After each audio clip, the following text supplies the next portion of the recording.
ரிஷபராசி அன்பர்களே, இன்றைய நாளில் நீங்கள் பொருள் பற்றி அதிகமாக சிந்திப்பீங்க.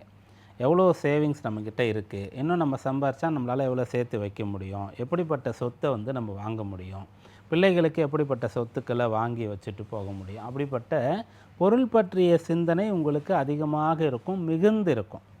அறம் பொருள் இன்பம் வீடுன்னு சொல்லக்கூடியதில் இன்றைக்கு பொருள் தத்துவம் சம்பந்தமாக நிறைய கிரகங்களுடைய தொடர்பு இருக்கிறது. அதனால் பொருளாதாரம் உங்களுக்கு எண்ணமாக இருக்கும், செயலாக இருக்கும், பலனாக இருக்கும். கிருத்திகையில் பிறந்தவங்க இன்றைய நாளில் பெரிய மனிதர்களை சந்திக்க நேரம் கேட்கலாம், பெரிய மனிதர்களிடத்தில் உதவி கேட்கலாம். ரோகிணியில் பிறந்தவங்க இன்றைய நாளில் இப்போ இருக்கக்கூடிய நிலையிலிருந்து இன்னும் ஒரு படி உயர்வதற்கு நல்ல வீடுக்கு போகணும், வாகனத்தை அப்டேட் பண்ணணும், பயன்படுத்தக்கூடிய சாதனங்கள் கருவிகளை அப்டேட் பண்ணணும், நல்ல வேலைக்கு மாறணும், அப்படிப்பட்ட விஷயங்கள் அனுகூலமாக இருக்குது. மிருகசீரிஷ நட்சத்திரத்தில் பிறந்தவங்க தெளிவாக இருக்கணும், பொறுமையாக இருக்கணும், கவனமாக இருக்கணும்.